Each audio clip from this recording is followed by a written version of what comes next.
I don't know exactly where I should begin.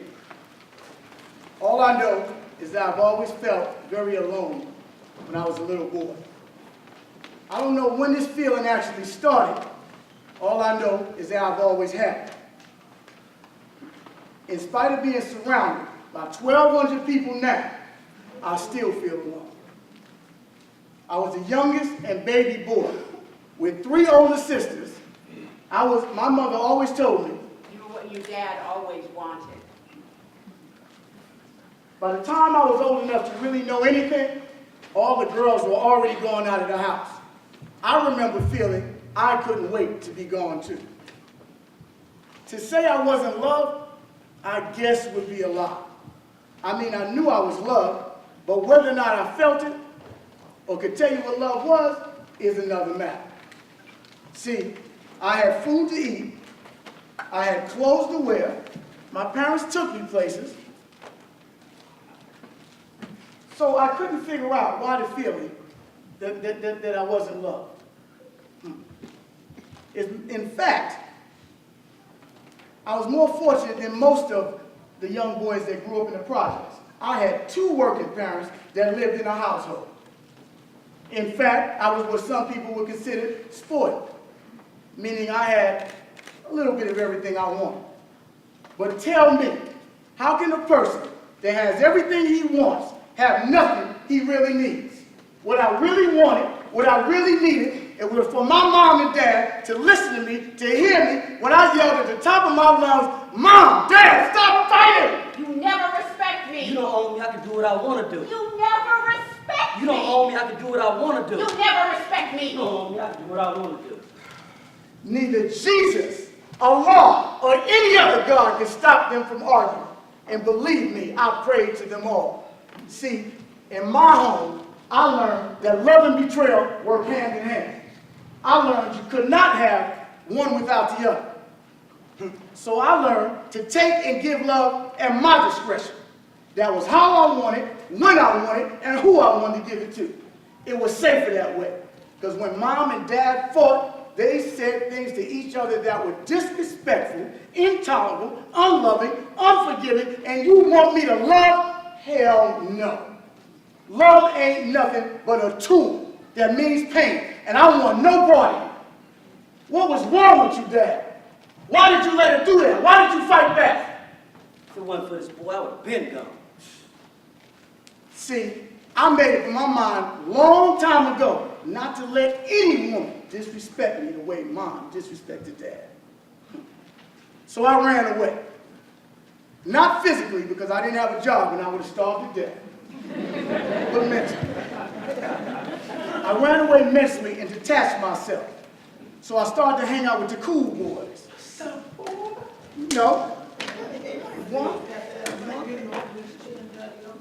The ones that always seem to be standing in front of the building with a big JVC radio that never ran out of batteries.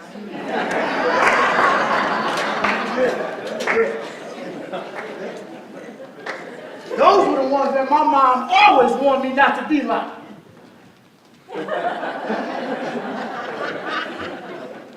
But things had really changed now, and I wanted to be just like them boys.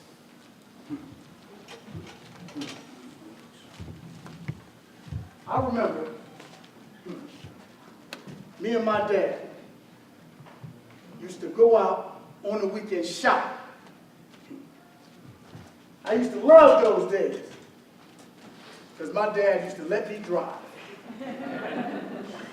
I still remember the smell of the raw fish on ice as he picked out saltfish or mackerel for breakfast Sunday morning. I remember one day, Dad directed me down some streets. He told me, "Hey boy, pull up at that house over there." So I pulled over.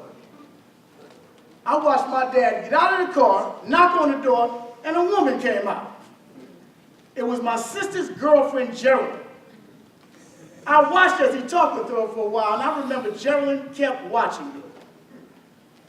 My father then kissed Geraldine on the mouth, got back in the car, and told me, "Well, I'm telling your mom about that,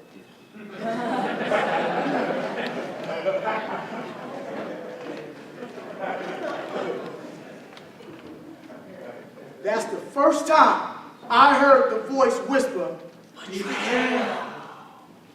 how could I not tell my mother?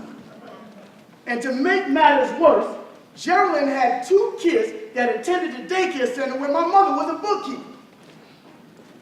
I remember going to my mother's job, waiting for her to get off of work. I would see Geraldine all the time.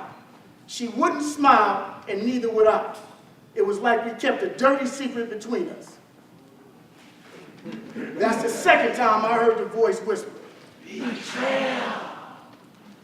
I didn't want to be the cause of my parents fighting anymore, so I said nothing. I heard the voice whisper again, betrayal. There were times in my house when there were moments of peace. That was only when Mom and Dad were both in their rooms with their door shut. But then, suddenly, without warning, I came home one day to find a note from my mom that said, Your dad had an accident and we're at the hospital.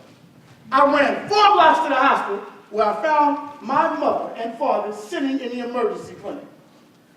My father had a blood-soaked bandage 3/4 the way up his arm. I looked at his face as my mother explained to me, He cut his arm at work. my father was a garment cutter. He used a blade that was 2 feet long.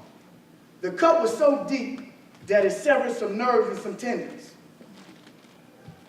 His arm was patched up, and we went home. The house was deathly quiet for the next couple of weeks. I actually wanted them to fight because then I'd hear them talking to each other. It never occurred to me that when I saw my father sitting inside the emergency room, that the bandage that he had wrapped around his arm was the same cloth that he carried in his back pocket as a handkerchief. It never occurred to me that if my dad had a cut so deep, how did he ride on an hour train ride from Manhattan to Brooklyn with his arm bleeding like that? I found out many weeks later that Mom had cut Dad in a huge fight with a butcher knife. I heard the voice again, betrayal. In life, they say the first things learned are hardest to forget. And I find that to be very true. And so after many years of failed relationships, more pain, more hurt, what have I learned?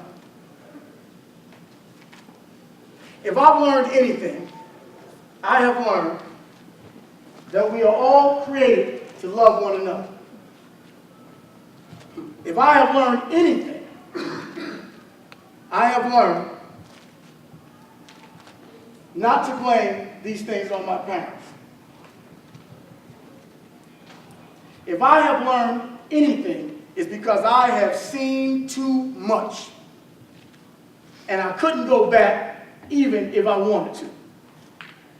If I have learned anything, I've learned that loving someone is trusting, is giving them the ability to destroy you, but trusting that they won't. If I've learned anything, I'm learned that I'm willing to take that risk.